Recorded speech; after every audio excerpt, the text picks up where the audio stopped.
in all of this that we're talking about tonight. I would like to make some introductions. First of all, I know that some of the developers who are interested in this developing this project are with us tonight. But I would also like to make some introductions of some elected officials that are here with us tonight.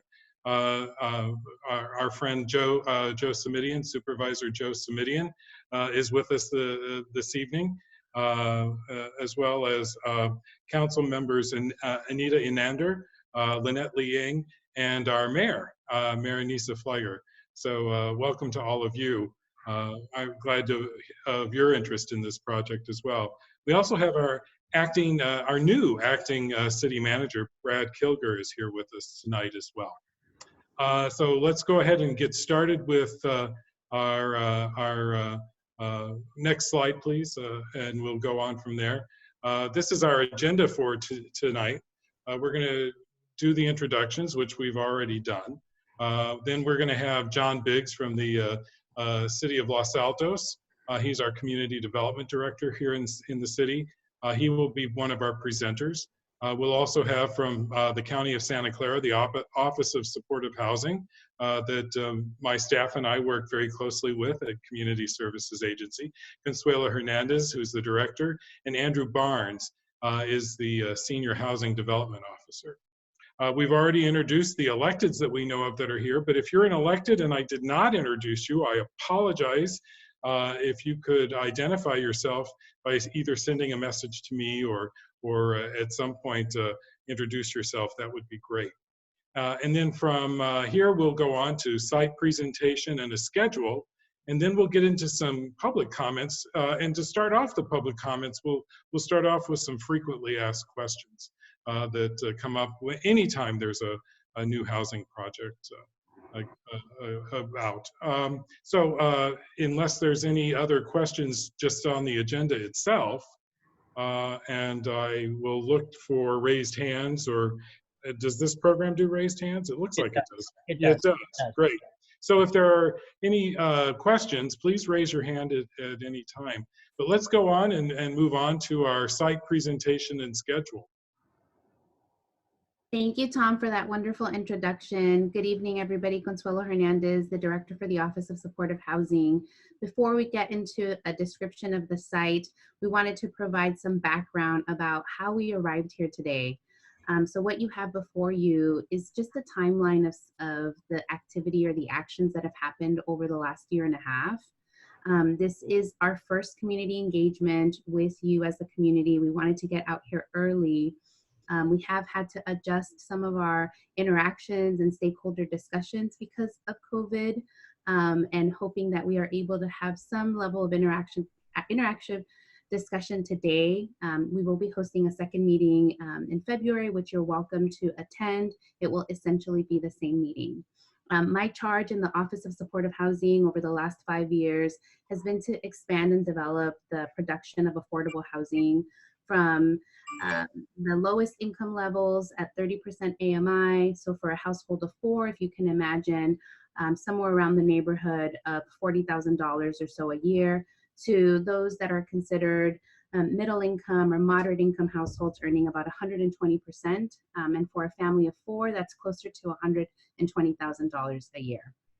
So through my work, I look for properties across the county. I look at sites that are currently owned by other government agencies, and really try to think collaboratively with cities on where the areas are prime for development, and really how we can identify properties that are most prime for affordable housing. And so just to give you and walk you through the timeline, in November 2019, Mid-Peninsula Open Space Authority, and they are the current owners of the property, they determined after some time in their operations that the property that we're talking about today, 330 Distel Circle, no longer was sufficient to meet the needs of their operations. And they purchased another property and as such deemed and declared the site that we're talking about tonight as surplus land. And consistent with the Surplus Land Act, they are required to announce the availability of the property first for the sale of, for the use as affordable housing. And so the county and the city worked together. We submitted a letter of intent to Mid-Peninsula Open Space Authority, and after several months of negotiations, was able to secure a signed letter of interest, and then we went to the Board of Supervisors for approval to enter into a purchase and sale agreement. And part of that work at the same time included collaborating with the City of Los Altos Council and city staff to come up with some measurable outcomes for our partnership. So one of the documents that we will also be uploading to the project website is an executed memorandum of understanding between the city and the county. This was drafted over the summer, early fall, and it was approved by the City of Los Altos City Council in October 2020. We presented it to our Hewlett Committee, which is our Housing, Land Use, Environment, and Transportation Committee, in November. And after their blessings, that was executed. We signed officially our purchase and sale agreement. And Mid-Peninsula Open Space Authority will basically be staying at the property for around 2 years, which gives us an opportunity to think thoughtfully about how we can develop the site, how we can communicate and engage with the community, and select a development partner that is familiar with the site and really gets to learn from you all what are some of the things that we should be thinking about as we start to form a project. So we did issue a request for offer to 12 pre-selected developers in December. We're expecting proposals tomorrow, the 28th by 4, and we hope to have a developer selected at the end of February.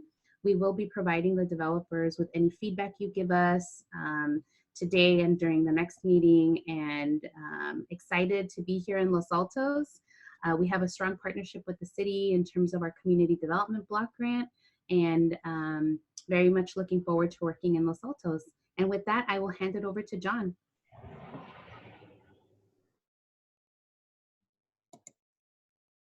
Yeah. And you are on mute, John.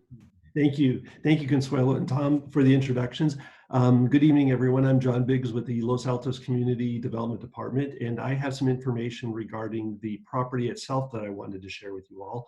I think the desire for this meeting was to share with the community a little bit about the site, its location, and where it's what other facilities are nearby.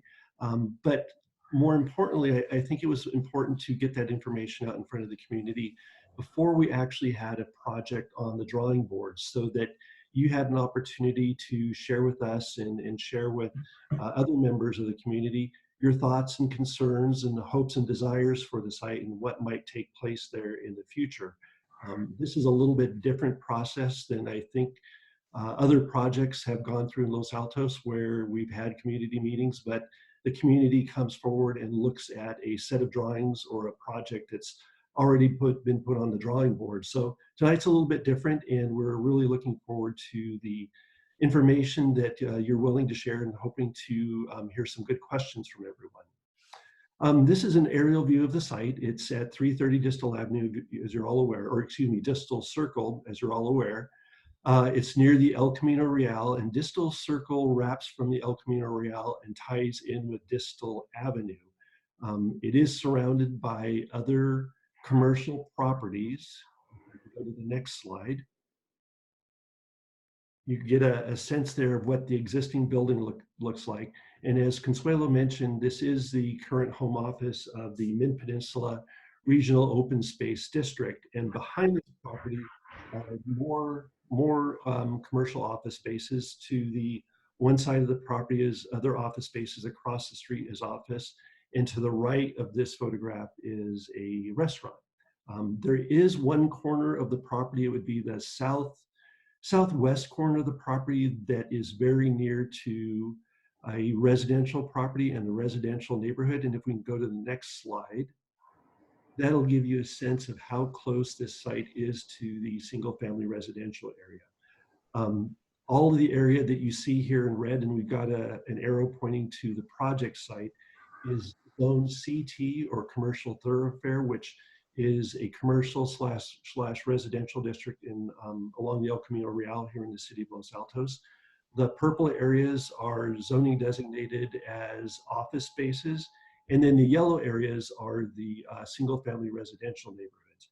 And this gives you a better sense of the property's location in relationship to the El Camino Real, where it sits on that leg of Distel Circle, where Distel Drive is at. Also wanted to point out that along the El Camino Real, we do have bus routes and a number of services, restaurants, grocery stores, other services. And it is also close to the Showers bus center. We can go on to the next slide. We'll give you a little bit of information about the site specifics itself. The site does contain 38,000 square feet of land area, or 0.87 acres. It has, as I mentioned earlier, that commercial thoroughfare land use designation, which is the land use designation from our general plan. The zoning is CT, which does allow for a 100% residential use with approval by our city council of a conditional use permit.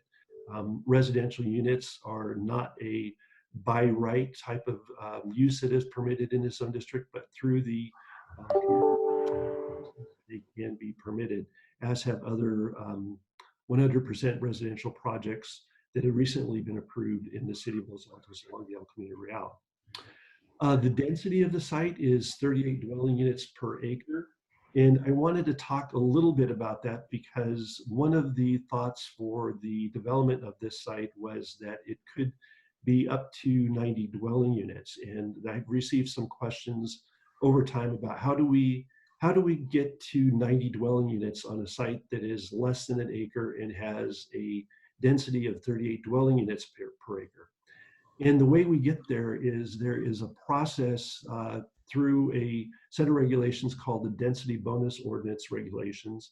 And through those regulations, an opportunity exists to increase the number of units on the site through a density bonus permission, an increase in the number of dwelling units. And that's all based on the number of affordable units that are proposed for a site. With this project being 100% affordable, and with a provision in our local code that allows the city council some discretion to grant higher densities than are permitted in a table that we have, we feel that it's possible to indeed achieve 90 dwelling units on the site. And I know that's a question that has come up a number of times, but that sort of in a nutshell is the process that we will need to go through. I've talked about a little bit about the conditional use permit process. The project that does come forward will need to go through the city's normal review and approval process. That means that we will need to take or do environmental review on the project. The specifics of the environmental review, we don't quite know yet. We suspect, familiar with the CEQA terminology, that this would be a mitigated negative declaration that we could consider. But it also would require that this go in front of our planning commission for a recommendation on the use permit and the design of the project. And then the planning commission, once it's made its recommendation, would move the project forward to our city council, which would review a kind of basket of approvals and permits that could ultimately lead to the submittal of construction permits for the project that's envisioned for this right now. So that sort of wraps up my presentation. I think we go on next to some steps in the process. Thank you, John. So we realize that it's a little early in that we don't have a developer. We're still working through some of the information in terms of really understanding what the entitlement path is, but we wanted to give you a draft project timeline. And we've categorized it by phases. So the first phase is this early community engagement and really just getting out early to understand from you as members of the public, are there any visions and goals for the sites? What are the pains and gains that we should be aware of and should be considering as we start to develop a proposal? We are looking to host additional stakeholder listening sessions, and these will be smaller groups, again, before the developer is selected, so that we can really try to understand and meet people where they are virtually in a safe space given the COVID restrictions that are in place. We also have a project website, which we will be providing updates as things move forward in the development phase.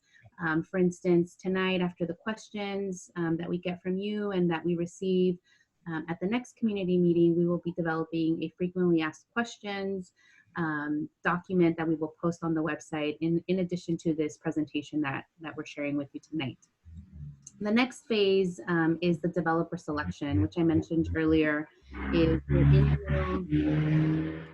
We are in the middle of selecting a development partner. With the applications being due tomorrow, we anticipate having a review panel mid-February and start the developer negotiations in March. And if all goes as planned and as scheduled, we would return to the Board of Supervisors in April with the selection. And some of the things that we still have to work out with the city is how those updates get communicated through your city council to the public. And those are some of the work that we still have to do and coordinate.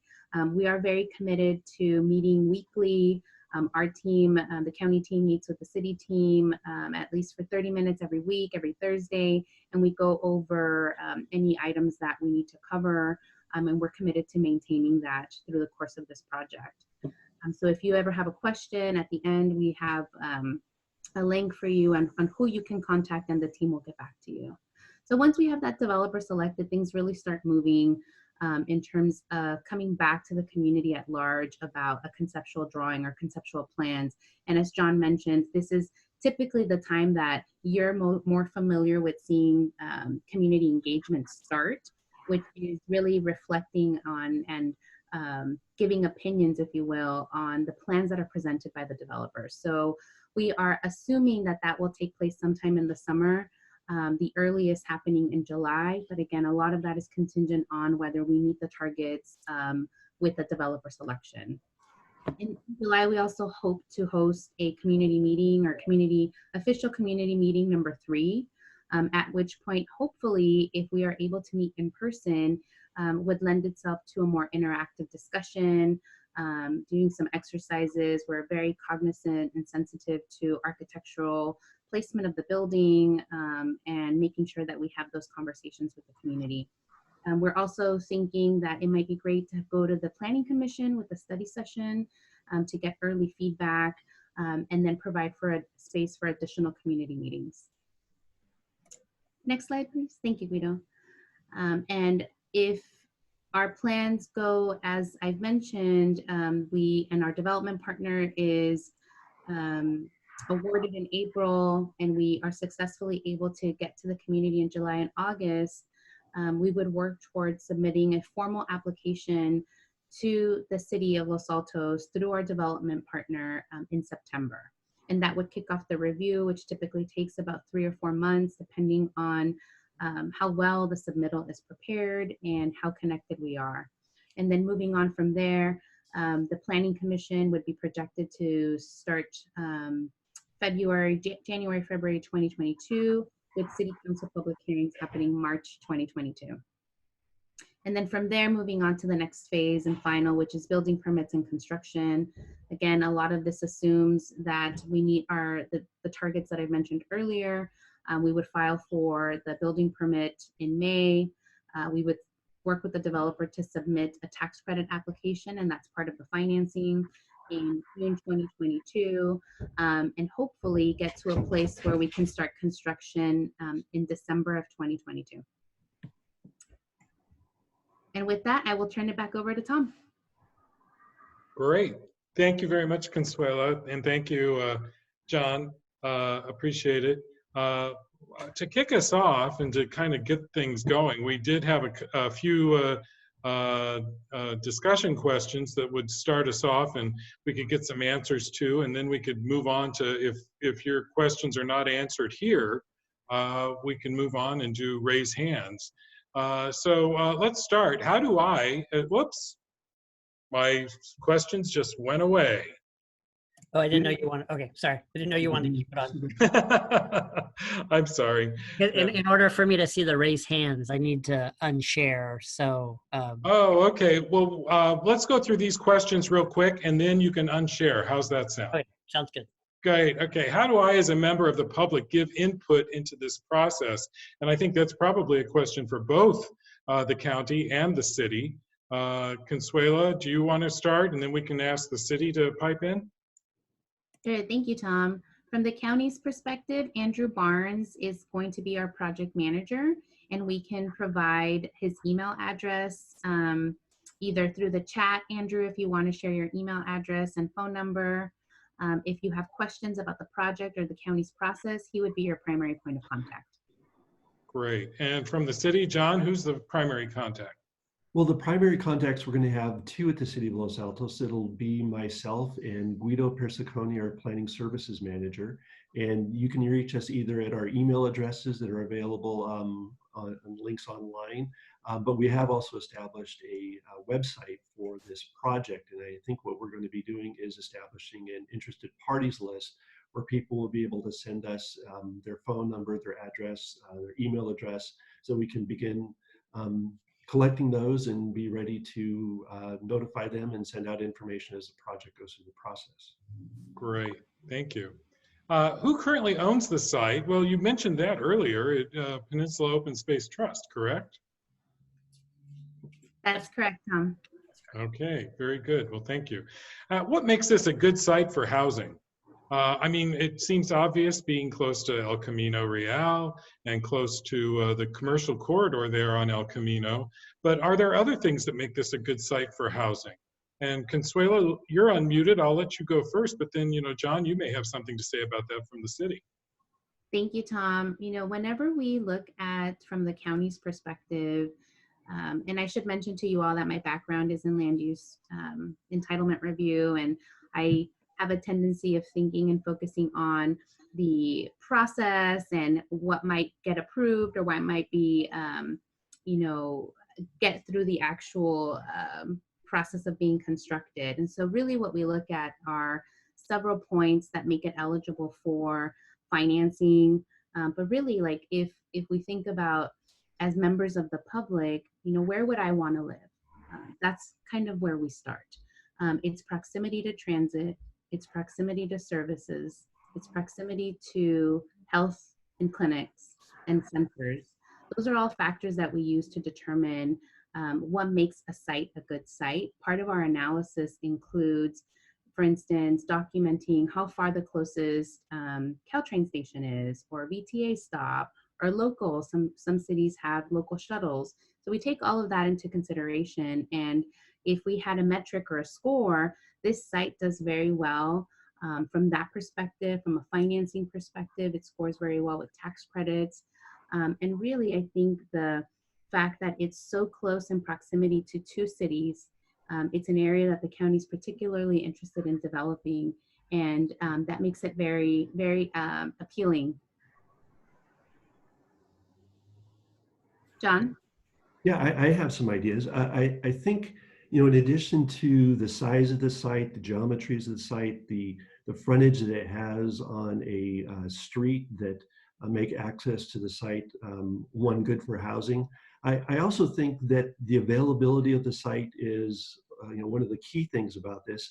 And it's one of those rare circumstances where a lot of opportunity is presenting themselves. We have the county and the city that are partnering together to see some affordable housing created. And it's one of those situations where we have an idea, we have the leadership, we have a desire to provide affordable housing. And all that combination of factors, I think, really makes this, is probably for me the key reason why this is a good site for providing the affordable housing that the community needs. Great. And you brought up a good point, Consuelo, too, when you mentioned that it is being right along El Camino Real. It's right on the border between Mountain View and Los Altos. Both cities will have a vested interest in having affordable so that's true. You mentioned that the developer has a big deadline tomorrow. The potential developers have big deadline tomorrow. That's when they need to put in their work. But how is that developer selected? What kind of criteria are used, and who's actually making that decision? Great question, Tom. One of the things that the county has been working on is looking for opportunities to expedite our procurement process. And so what we did last year is we issued a request for qualifications. And what we were looking for was trusted development partners in the community that had experience with the county, locally, that were familiar with the types of financing that are available, that we can leverage the most with the 2016 Measure A Affordable Housing Bond. And through that effort, we identified 12 partners. And what they had to go through your standard procurement process for request for qualifications. And we scored them based on their response, their capacity, their experience, the number of years that they have providing affordable housing. And that allows us to skip some of the workload that's associated with issuing a request for proposals for every site. And what it allows us to do is now focus with these 12 trusted partners the opportunity to issue a request for offer on a property that's owned by the county or by another government partner. And we only allow those 12 developers to submit a proposal for the site. And so it's a streamlined way of handling procurement, but you still have a competitiveness nature to it in that the 12 developers have to submit a proposal for the site. So that's how we arrived there. And then once we get the proposals tomorrow, we have one team member who will score all of the proposals that come in to provide a neutral scoring number.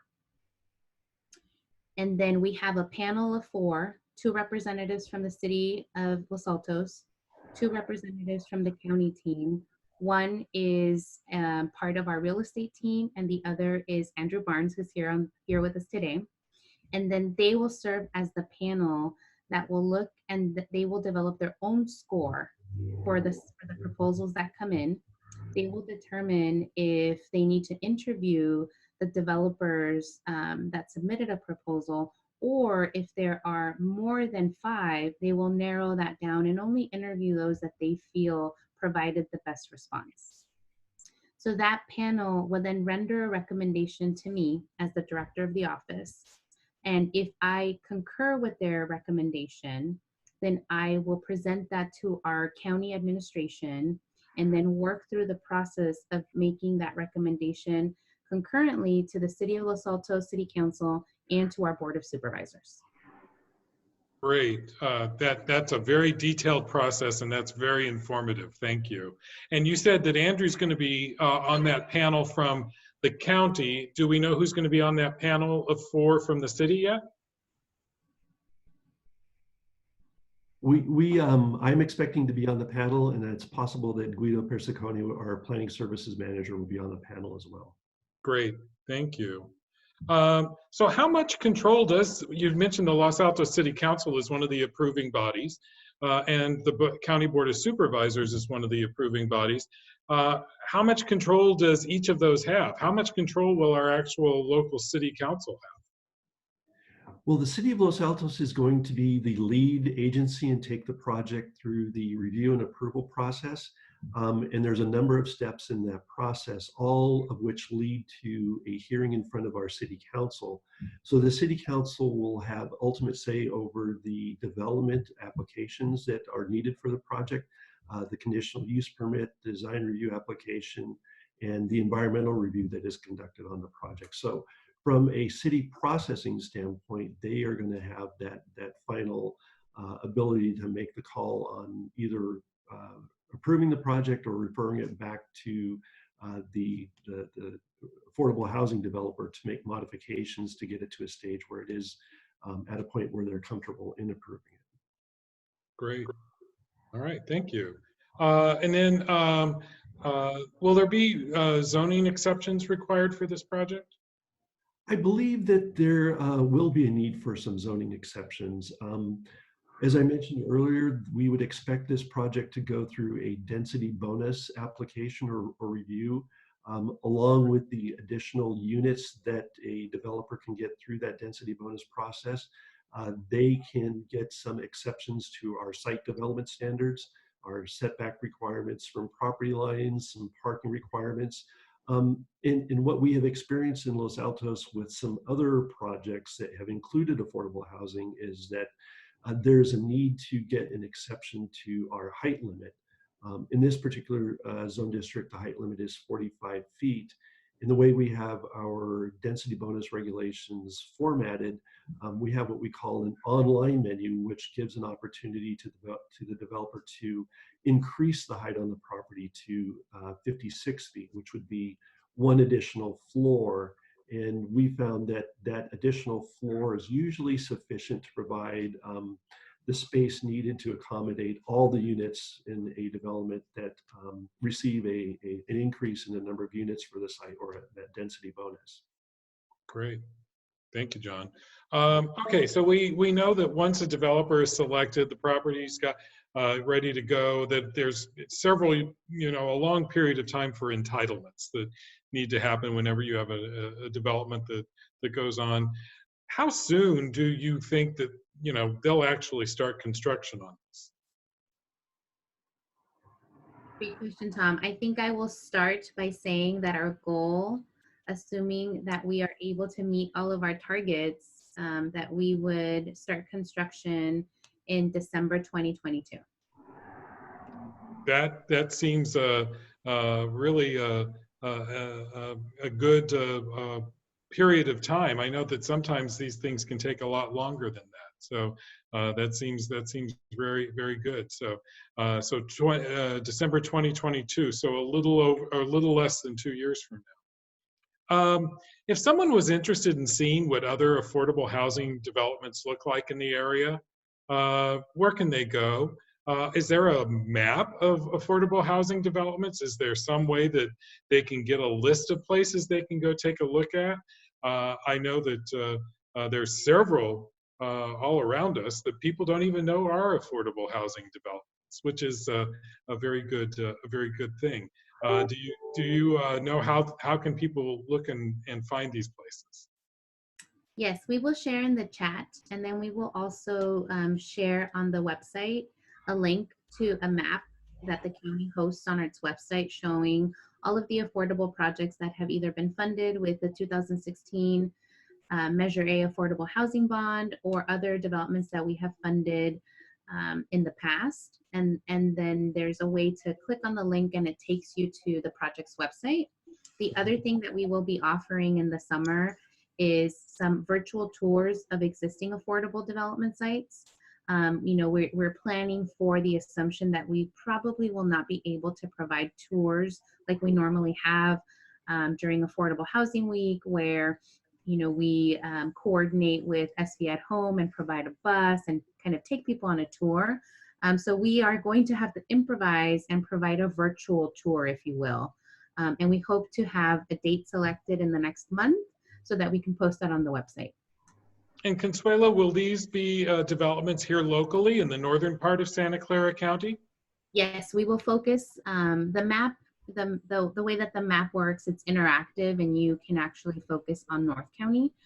There's a way to select by city so that you can see if there's a specific interest. In Mountain View, for instance, it'll show you the developments that are under construction, completed, or are in the pipeline and are waiting for funding. Great. And how much will the project cost? It's too early to tell because we don't have a project, but it's a great question. Yeah, it is definitely one of those questions that always comes up. Everyone always wants to know. And then, of course, the corollary to that, how much will the city of Los Altos actually pay for this? And how much will the county pay for this? Well, I can take the side for the city of Los Altos. Through the MOU between the county of Santa Clara and the city of Los Altos, the city agreed to waive some of the in lieu fees that we would typically charge for development. One was our in lieu park fee, and the other was our in lieu traffic impact fee. And those total approximately $4.6 million, and that would go towards helping leverage the construction costs and acquisition costs for the property in the project. Right. And Consuela, did you want to add where will the rest of the money come from? Sure, I can start with the acquisition dollars. So the acquisition dollars, we received approval from the Board of Supervisors in the late fall to use the proceeds from the 2016 Measure A Affordable Housing Bond. And for those of you on who are not familiar, this is a ballot measure that passed in our county in 2016. The Office of Supportive Housing, it's a $950 million general obligation fund. The Office of Supportive Housing has been charged with the administration of that program. Over the last 4 years or so, we have allocated close to $500 million of that $950 million. And so we have already committed the funding for the acquisition. And then we will be working with the selected developer to come up with what is referred to as the capital stack that will help finance the project. In addition to the acquisition, we imagine that we will be including some additional dollars for the actual construction. And because the City of Los Altos is part of our home consortium, it's our goal to be able to use some of that money that the Los Altos community, we get to use their population to get an allocation of home dollars from HUD. And so the opportunity for us to be able to use that resource in Los Altos, which hasn't been used before, would be a great way of leveraging resources. And then perhaps on the website, we can also post a list of frequently used resources like tax credits and what that means. If people are interested, we're happy to provide that. Great. Thank you. And then we have a second round of how soon will the construction begin? So I think I will change that question to how soon do you think it would be, we would have our first occupants in there? If construction would begin in December of 2022, how soon would we find our first families moving in? Probably 18 months, right? I mean, 18 months is a typical construction schedule. So. Yes. 18 months is a typical construction schedule. It depends on the construction type and the project and the height.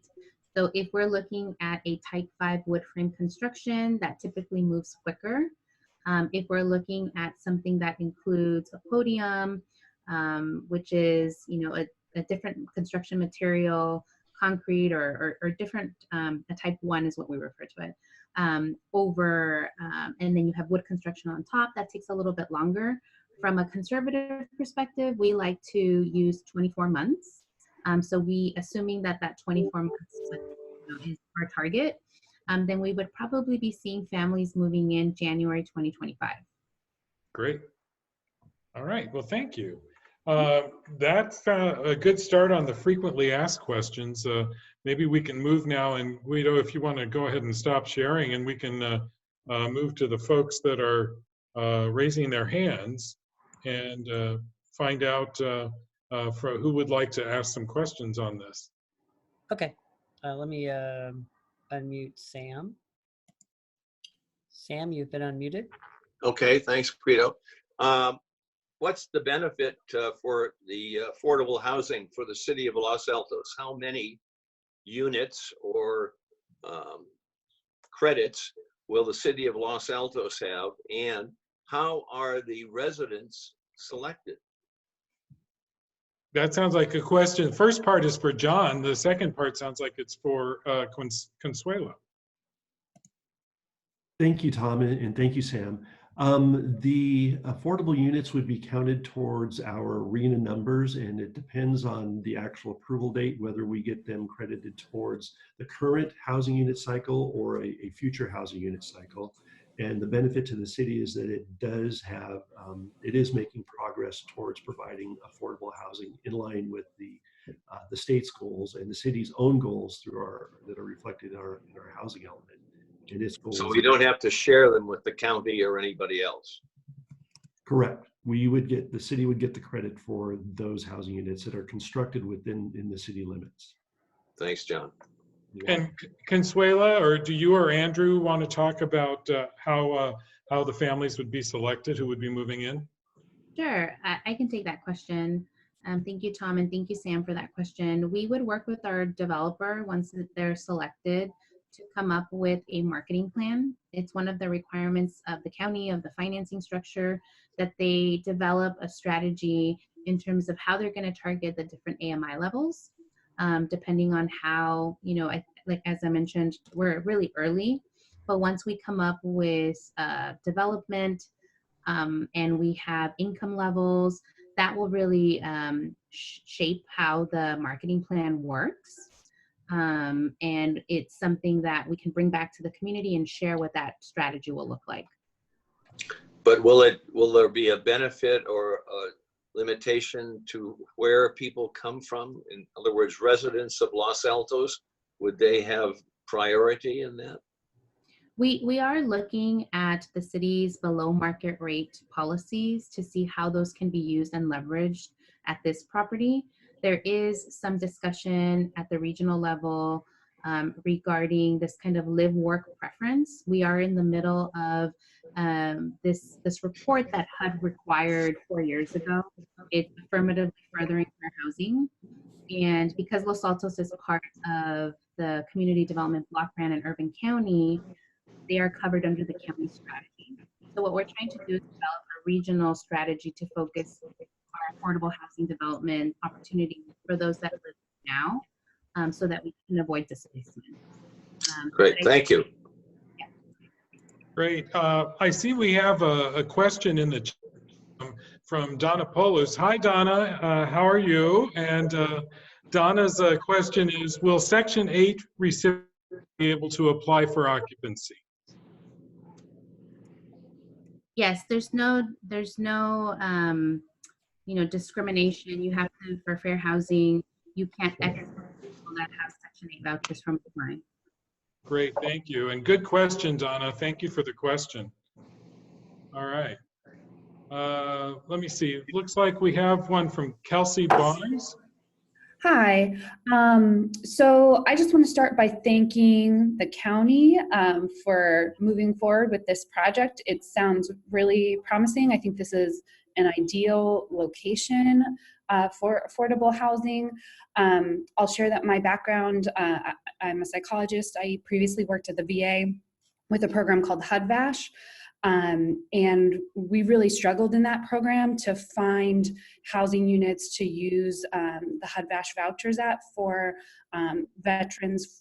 And most of the veterans, for the most part that I was working with, were dependent on public transportation. So they didn't drive, and it was really, really hard to find anything north of Sunnyvale for people to be able to get to the hospital, where we have all those, like a wonderful wealth of services.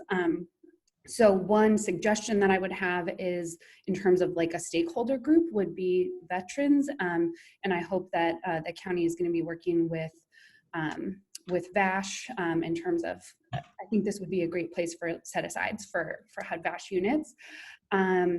And then my questions are just about kind of legal and process. I'm curious if the county considered using SB 35 to streamline the process, because 2 years sounds like a long time to me. And then I'm also curious if this is subject to the Housing Accountability Act.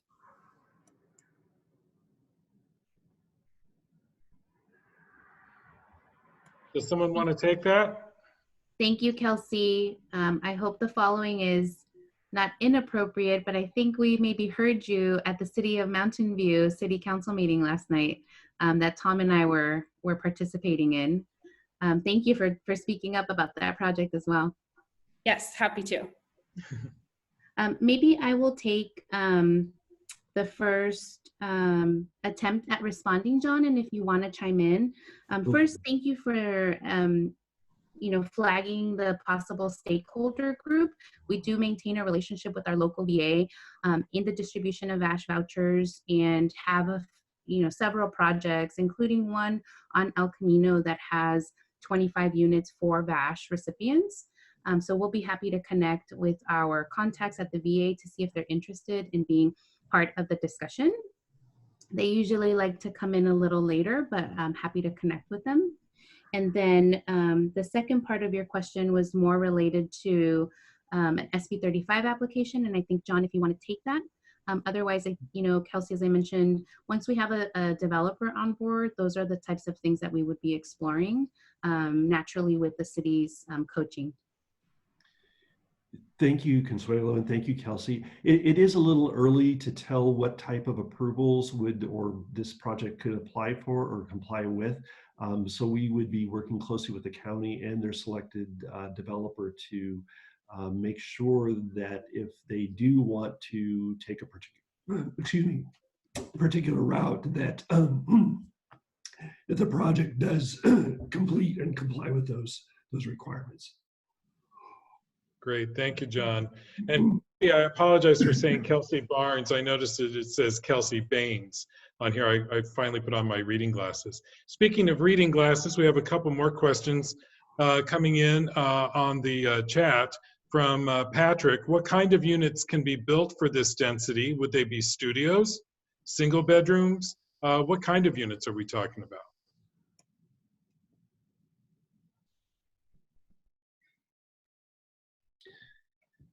I can take a first crack at that. I think it's possible to build a range of units from studios to 1 and 2 bedroom units. Again, it's going to depend a little bit on the affordable housing developer that is selected by the county, working closely with their architects and looking at the geometries of the site and opportunities for designing a building that is appropriate for the site. Yeah. All right. And possible. Right. And Consuela, correct me if I'm wrong. Aren't most affordable housing developments at this point a combination of studios, 1 bedrooms, 2 bedrooms, and so forth?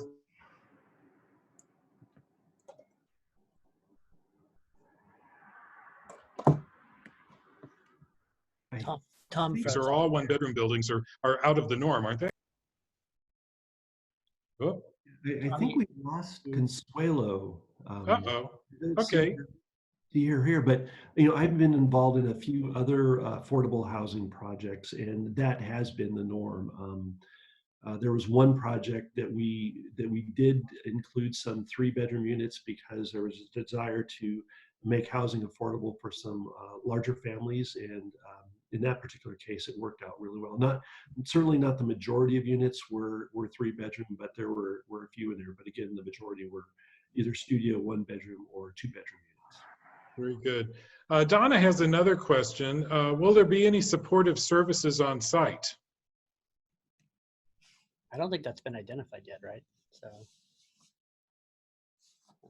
So. Maybe Andrew, do you have any information that you might be able to share about other projects affordable housing projects that are maybe of similar size and scale? Yes, thank you. We haven't decided that yet. It'll depend on the population. And relative to the population, there are supportive services which support that. So it'll depend on those factors. Right. And we do know that with CSA and other groups, there is supportive services available in the area. There are food programs and case management programs and things like that, but it is always good if you can have them on site. So that's great. Okay, so here we have another one, another question. As a resident, I'm concerned with the density, traffic, and noise that this project would produce. There doesn't seem to be many residents talking here. You all seem to know each other. Well, I don't know everyone here, but some of you may know some of the others. But there is some concern that about density, traffic, and noise. Does anyone have any thoughts on that? Well, I'll share. I think that's why it's important to have a meeting like this evening and having the potential applicants for the affordable housing developers listen in, because feedback like that is what we were trying to hear from the public this evening. And that's certainly something we will take to heart and work with the county and the selected developer to address it in the best way possible. Right, great. And then Patrick says that I see a lot of residents among the 62 attendees. I'm a resident, well, and I'm the host, and I'm a resident of Los Altos as well. So yeah, there are a lot of us residents that are here.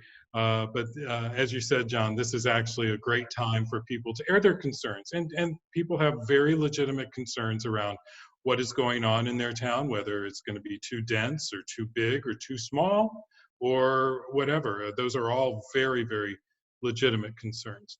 Consuela, looks like she says, sorry, everyone, my internet went out. I don't know if she is back yet or not. She's back. She's back online. I'm back. Thank I see you. her. Sorry about Oh, that. there you are. Okay, great. I'm glad you're back with us, Consuela. Okay, we're going through the questions, and people seem to be typing them rather than raising their hands. So we'll go through here. I'm also concerned about the traffic and noise of the project on Distel Drive, in addition to the existing traffic for the Sutter Health Clinic. Are you considering making Distel Circle a one-way street to limit the traffic and noise? I didn't realize there was a Sutter Health clinic that was right there. John? We will be having a circulation evaluation done for the project, and we will take a look at all the mitigation measures or recommendations that that circulation evaluation does to help reduce and minimize the number of trips that are generated by the project, and make for or incorporate improvements that do improve the circulation there with the additional trips added by this project.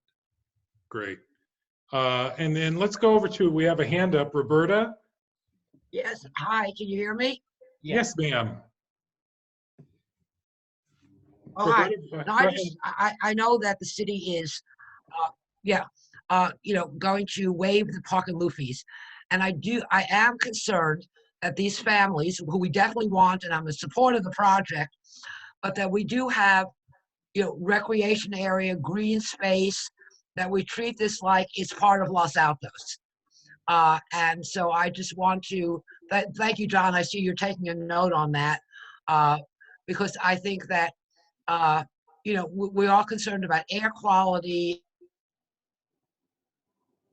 and noise and garbage collection. But we also want to make sure that the families that live there have a friendly Los Altos environment to live in, where they have opportunities to our parks and recreation facilities, and that there is green space, not just parking spaces, hardscape, considered in the design of the building. So thank you, that's my comment.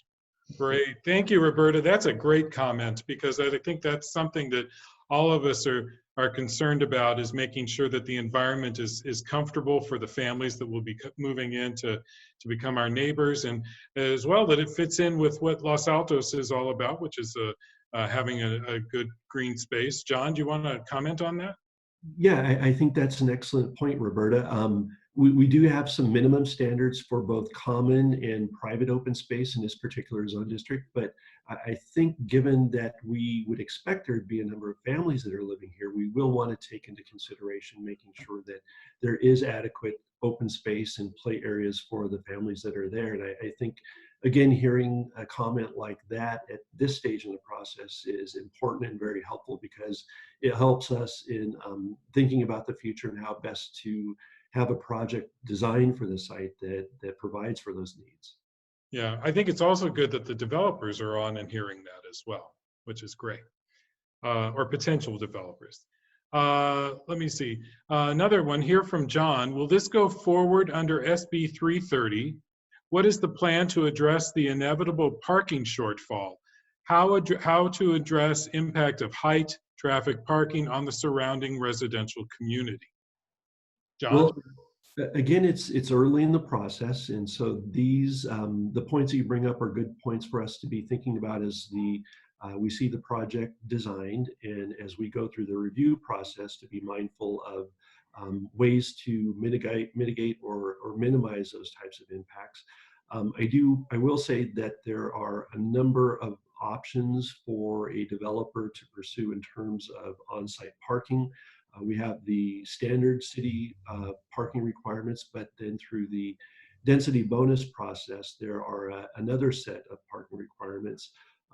But even through that process, there's an opportunity to seek some further reductions in parking. But again, I think all of that needs to be factored into the overall design of the project, keeping in mind that, you know, there is a point at which the project does need to pencil out, and we need to make sure that we have the funds available to see a 90 unit or, you know, something in that range affordable housing project constructed. So it's a little bit of a balancing act, but we're going to be doing the best we can to make sure that the appropriate balance is achieved.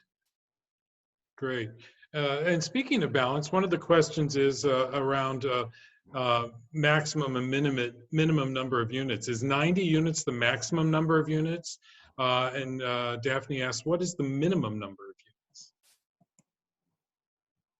Well, 90 is the starting point, and minimum number of units. I don't know that we've, you know, there is the density of 38 dwelling units per acre, and I'm not gonna do the math right now, but it would be somewhat less than 38. But I think for an affordable housing project, the goal is to provide as many opportunity housing units as possible. So the 90 units was the starting point. And again, it's early in the process, and we're going to be talking to the developers and the architects for the project. And I'm assuming that there will be opportunities to Now I'm on the other Distel circle.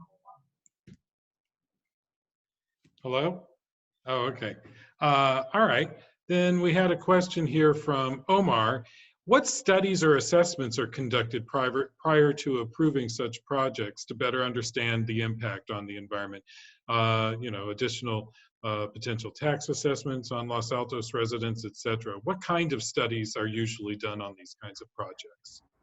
And that could be both from the county and the city, either one. Well, I'll take the chance of responding to the questions in terms of the studies that we would require for the review of the project through the development permitting process. And a lot of those have to deal with the California Environmental Quality Act and the analysis that we have to do through that set of state regulations. We will definitely require that a circulation study be done to see if there are or where impacts of the project might have on the existing circulation system. We'll take a look at noise studies. We'll have a study done to make sure that the waste stream and water capacity of facilities that provide those services to the site are sufficient. We will also take a look at lighting studies to make sure that lighting, if it is proposed on the exterior of the building, is done in a manner so that it's not having any impact on neighboring properties and is really screening the lighting to the site. If there are other things such as certain types of mechanical equipment, we could require studies that evaluate whether those types of mechanical equipment are appropriate or meet other standards such as air quality standards. So quite an exhaustive list of studies that we go through. Right. And Consuela, are there additional studies the county might go through, or did John list them all? No, there is, it really depends on, you know, one, Kelsey Baines mentioned, you know, us looking at the possibility of applying for HUD-VASH vouchers for the site. And if that is pursued, then a NEPA study would be required, which includes some of the environmental studies that John mentioned. One thing that is not included in this list that Omar included in the chat is an environmental justice review. So HUD does require under NEPA, and the EPA under NEPA do require that you look at, you know, where you site housing from an environmental justice perspective. And there's a series of questions that the developer will have to either work through an environmental consultant company to answer or follow the guidance that HUD has published around that. And that's very specific and different to NEPA than other than what CEQA requires, for instance. And then in some cases, we are also required to provide a financing plan, particularly if the circulation study calls for the suggestion of a one-way street, or if there are any changes, a pretty significant change to traffic patterns that might yield some additional work. But one of the things that's great about this process is when we select the developer, we will also be providing them with a pre-development loan. And that pre-development loan is low interest, it's deferred, but it gives them the opportunity to, set aside sufficient resources to be able to produce those reports. And that all of those reports and the outcomes of all of those reports would be available when this goes before the city council, I presume? Yes. Correct. And depending on the type of review, for instance, from a NEPA perspective, because it's new construction, it would yield an environmental assessment. And there is a public review portion of that process that includes notifying the public of the findings.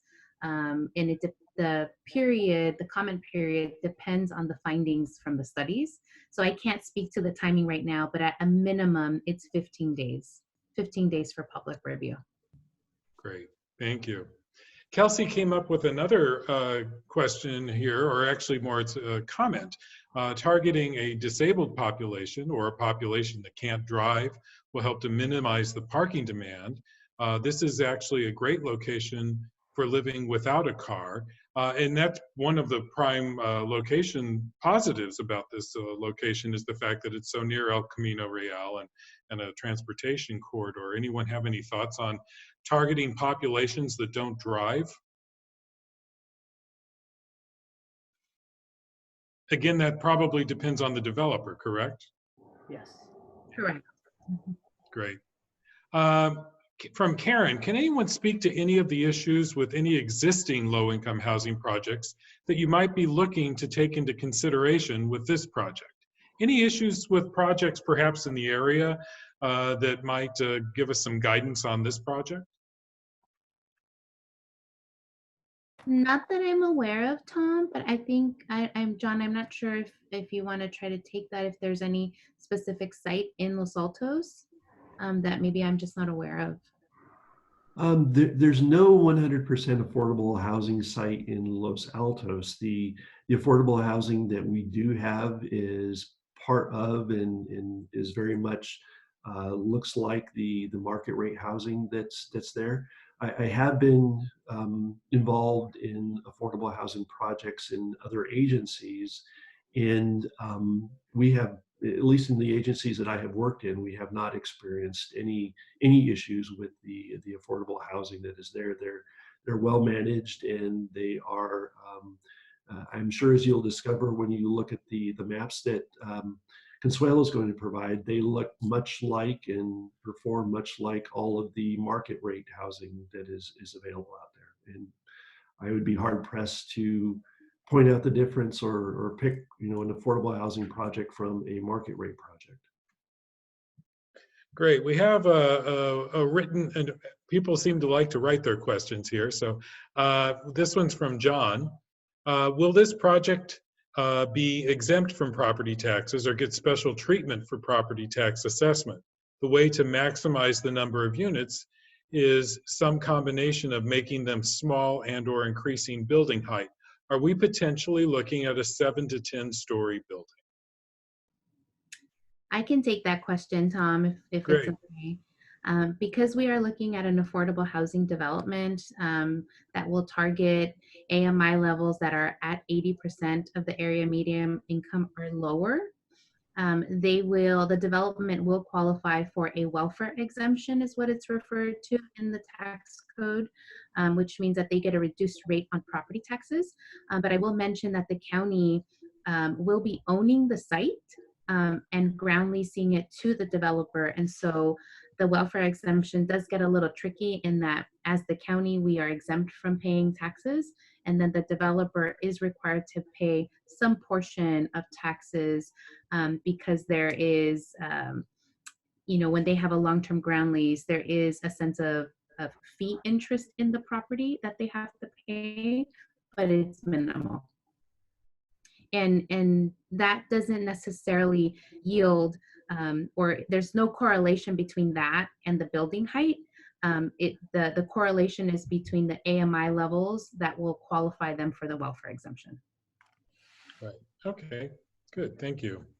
Aaron asks, or Aaron says, I'm excited to see affordable housing under consideration in Los Altos. I joined a bit late, so apologies if this has been covered already, but can you talk about the possible affordability levels under consideration and perhaps some jobs that might match those income levels for context? Now, you did talk earlier on about the AMI levels and 30% AMI, 50% AMI, 80% AMI, and so forth, and what those correlate to as far as income. But can you give some examples of what kind of jobs we're talking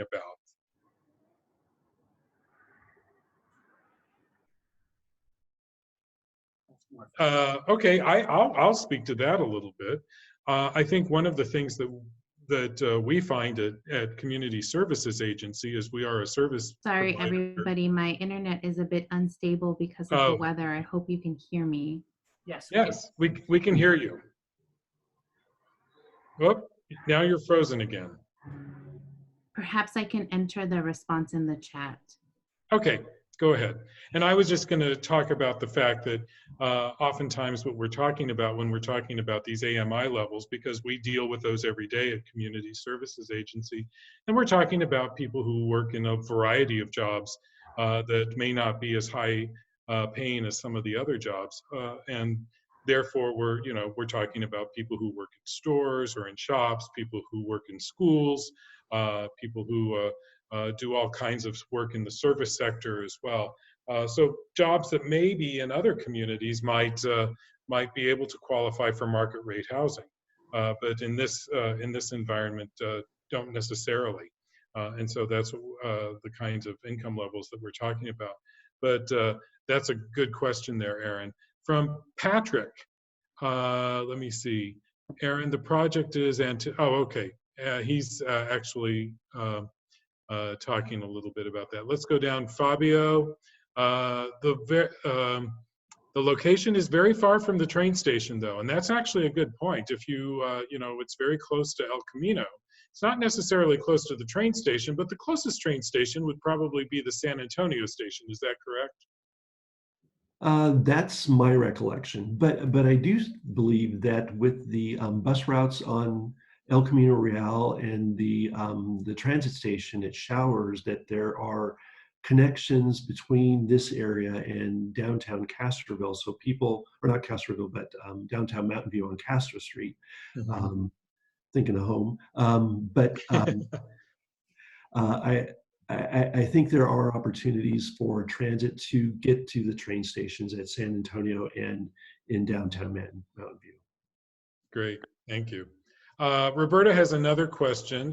Will there be a homeowners association to make decisions for the residents? Who will be responsible for the building maintenance? And if there is a residents association, how might that work?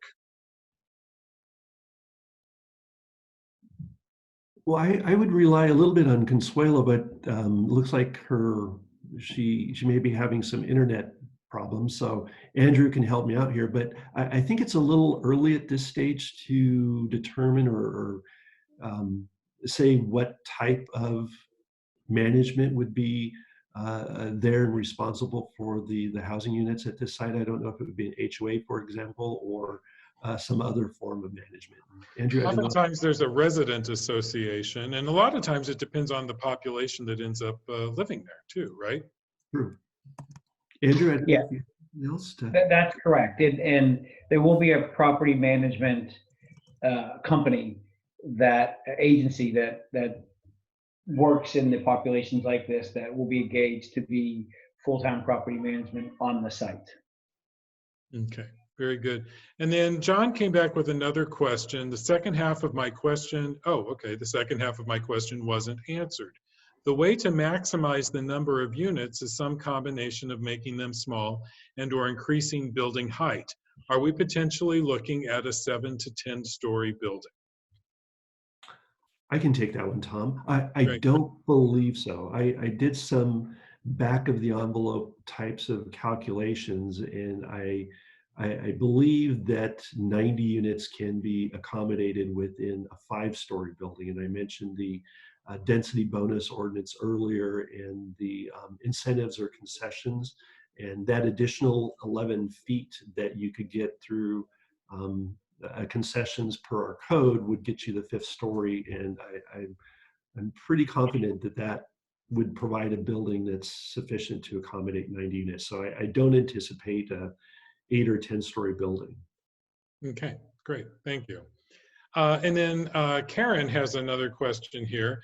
Would workers who serve the city of Los Altos, teachers, fire, police, healthcare workers, be given any priority? Is it possible to do something like that?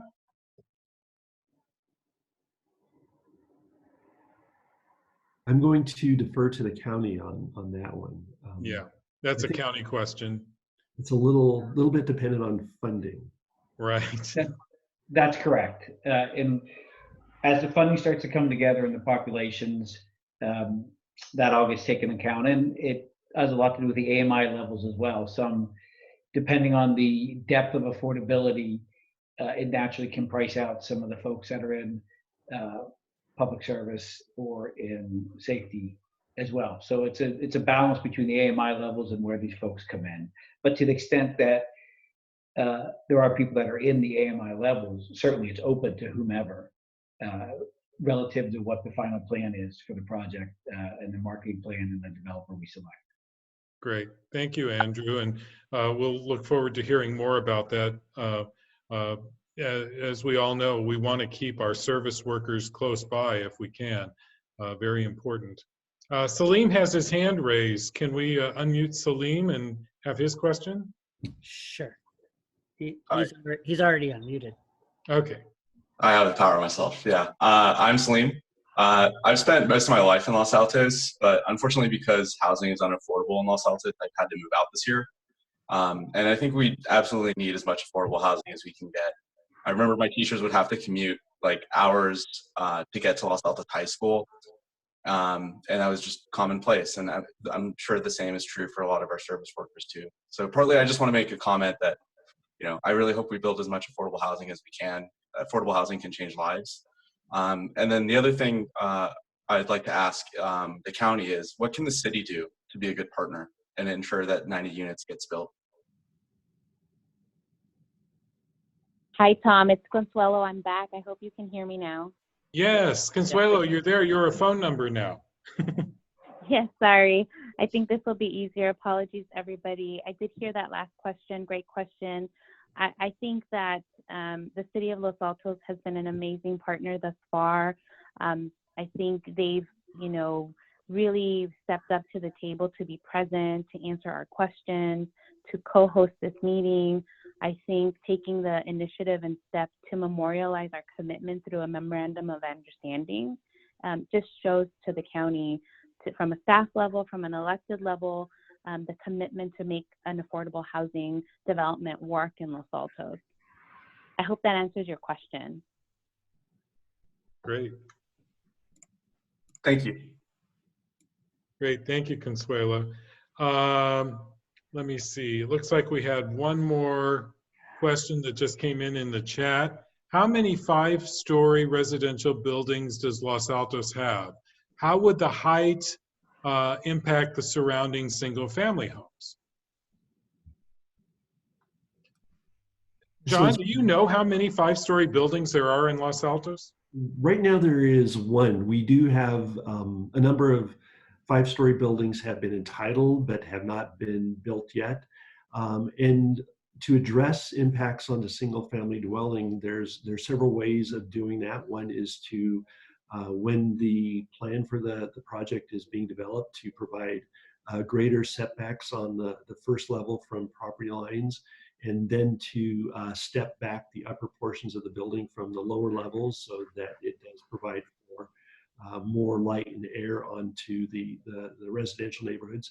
But that would be one thing we would be taking a very close look at through the review process to see how close the building is to some of those residential neighborhoods, and what types of impacts it could potentially have, and how the project might be adjusted. Great, thank you. And thank you for the question, Fabio.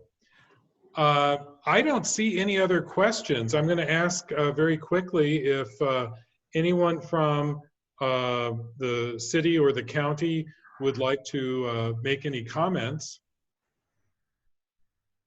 Any further comments, John? I would just like to really thank everyone for taking the time to meet with us this evening. This is the first in a couple of community meetings that we'll be having on this project. The next one will be on February the 11th at 5 p.m. in the evening. Very much similar format. And if you think of any questions or have additional thoughts or comments between now and February 11th that you would like to share, let us know. And we will certainly appreciate hearing from you again, and be watching the city websites and news and announcements for this project as it goes through the submittal and review process. Great. And then Consuela, do you have any final comments? Yes, thank you. I hope you can hear me. First of all, apologies for my internet instability. With the weather, it's been a little off today. But thank you, everybody, for joining us. We look forward to hearing the balance of your questions through the course of our engagement with you. We will be posting more information, as John mentioned. I think it's really great to be able to still communicate and connect with the community despite the current health crisis. And I thank you all for participating. Great. Thank you, Consuela. And I just would like to say on behalf of, as a resident of Los Altos, I'm pleased to see so many people interested in this project and bringing their concerns and their questions forward. It makes me feel good that we're engaged in this process, makes me feel pleased that we're talking about this. And I would say feel free to reach out to your city, your council members. Oh, it looks like the mayor may want to say something. No, I was actually just going to say thank you, Tom, and thanks to city staff and county staff. Thank you so much. Absolutely. Thank you, Madam Mayor. So if you have questions, reach out to the city, reach out to the county. Do not reach out to CSA. This is not our project. I'm merely acting as the moderator and the host, and probably eventually the person who will be serving some of the people who live in these units. But it's my pleasure to have been your host tonight. If you have further questions, please share them with the city and the county. So thank you very much, everybody, and good night. Thank you very much, Tom. It's been a pleasure working with you this evening. Thank you all. Bye-bye.